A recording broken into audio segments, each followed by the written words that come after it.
Hi, welcome to the Motion Picture Notion. And right now I want to talk about Blade Runner 2049. As I've said in my previous videos, 2017 was a great era for cinema, and I do intend to sort of play catch up and have a few videos where, like, specifically, well, not specifically, but I kind of like blow through like movies. Like, hey, this was good, this was good, this was good, this was good. But there were certain movies that came out this year that were so fucking good that they deserve their own video, and this is one of them. This is actually probably the ultimate of 2017 because, honest to Christ, Blade Runner 2049 was fucking awesome, all right? When I say awesome, like, I'm not hyping it out. I mean, if you're going into it expecting there to be like a lot of action or something like that, no. It is like an almost 3-hour movie, and it's more based on like the characters, and it's like a more conceptual thing. It's not like consistent action all the way. When there is action, it's very worthwhile, but again, if that's what you're expecting, you might go in disappointed. Now, I feel it necessary for this video to bring up the original Blade Runner, okay? Which is a sci-fi masterpiece, unrivaled for several years. It has inspired, even things like Ghost in the Shell and stuff like that. They took a lot of, like, visual, like, conceptual shit from Blade Runner, the original. All right. Now, Ridley Scott had this, like, amazing fucking idea of doing sort of like a noir, like a classic detective story set in the future. I believe it was 2019, the year was supposed to be, where they're like replicants, these genetically altered clone human basically things, like designed human beings. They're not androids, they are living, but they're like specified, they have like an expiration date and stuff like that, and it kind of went on the like the existential sort of, why do we exist, like, because you have these replicants that only have a 4-year lifespan, and they have like all of this knowledge that most humans don't. They have like a physical superiority, and yet they're given a 4-year expiration date. So there's a lot of like, and even in the bad characters, the murderous characters and stuff like that, there's a lot of depth to be had there. Now, I get the sense that there was a lot of studio interference, because I think what happened was Ridley Scott said, hey, I want to do this science fiction, and I want to do it in the style of like a noir. And the fucking production company was basically like, oh yeah, that's a really cool idea, dude. Bro, totally. We'll have like an overdubbing, like Harrison Ford will narrate everything just like a noir. And I kind of get the impression that Ridley Scott was sort of like, well, no, not really, but, you guys have the money, so I guess, well, whatever, And that is why, to this day, I recommend that you pick up the copy of Blade Runner: The Final Cut, because it's digitally remastered. It's got a lot of aspects of the director's cut, and they cut out all that stupid, dialogue that, like the overdubbing that treats you like an idiot. It just allows the movie to speak for itself. And it is, the original Blade Runner for its time is a visually amazing movie, and it's a very like emotionally poignant movie, and it does kind of get you thinking.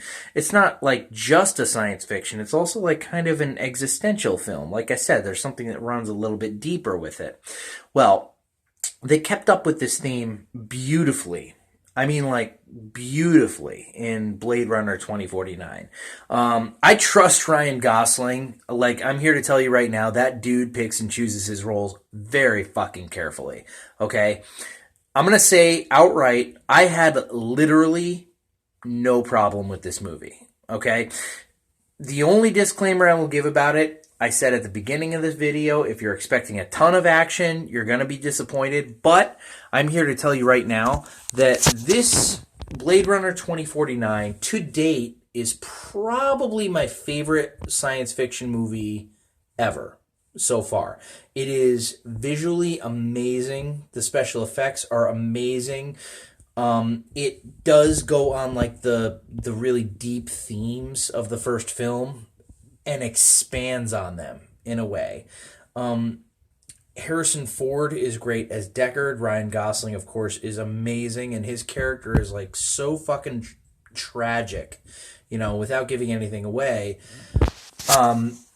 The movie is very emotionally poignant, and it's just fantastic. There's literally nothing bad about it. The directing is great, the cinematography is great, the editing, the soundtrack is fucking amazing. Like, visually, it's perfect. It's literally like a perfect film, and I'm so happy that it got made.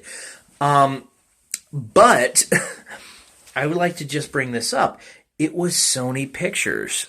Now, if you've heard my review of The Dark Tower, and really just kind of Sony Pictures in general, it's like they've been doing a lot of really stupid shit. They've been kind of ruining a lot of franchises, a lot of stories, like, Ghostbusters, for instance, was fucking terrible. And it wasn't terrible on behalf of the women who were a part of the movie. They're all very, very funny, and in the exact same roles under proper direction and writing, it could have been a lot better, but unfortunately, it was just crap that was designed to ride on the coattails of the original Ghostbusters. And when people saw the trailer and they were like, hey, that looks like it's gonna suck, like Sony Pictures basically tried to play the PC card, and they were like, well, that's because there's a bunch of fucking sexists out there who don't believe that females can carry the cast of Ghostbusters. And it's sort of like, well, dude, no, it's not really that. I mean, like, women could be Ghostbusters. It's just, this looks like it's gonna suck, the trailer looks like the movie's gonna suck. And it was kind of the same thing with The Dark Tower, like, which, again, I've done, like, fucking 4 or 5 videos on this already, but, like, it was sort of like there are certain specific aspects of the story that, require certain casting, and when Idris Elba was cast, it was sort of like, no, he's not fit for Roland, it wouldn't fit in the way the story goes. And of course, Sony, they were sort of like, well, that's because there's a bunch of racists out there and stuff. And it's like, dude, fuck you, man. Come on, So you've heard me bitch on this channel about Sony Pictures a lot. I am here to tell you that Blade Runner, it's almost like a tragedy. Blade Runner 2049, they did the exact right thing. They took a huge risk, totally unlike a lot of the other stuff that they've done this past year or in the past few years, okay? They took a huge risk. They spent like multiple millions of dollars on this movie. They didn't try to like pander to what is popular. They didn't try to treat their audience like idiots. Like, they actually tried to produce a really genuinely good movie. And succeeded. And even from a critical level, this movie succeeded. It got rave reviews. Like, it was a fucking awesome movie. But the problem is, even the original Blade Runner, it sort of had a cult following, So, like, people who went to see it for the first time, maybe you didn't even know that the original Blade Runner existed, and they were sort of like, Jesus Christ, this movie was like fucking 3 hours, and it had all this fucking shit, and I don't get it, And I mean, even me, like, it took me 2 viewings to like really, like, I knew it was a good movie the first time I saw it, but like when I watched it the second time, I was able to like fully absorb everything, and I was like, wow, this is a fucking masterpiece, So, it's really kind of a fucking shame, because, like, for once, Sony Pictures actually took a risk, actually did something worthwhile, they didn't try to pander to, the stupid modern PC culture,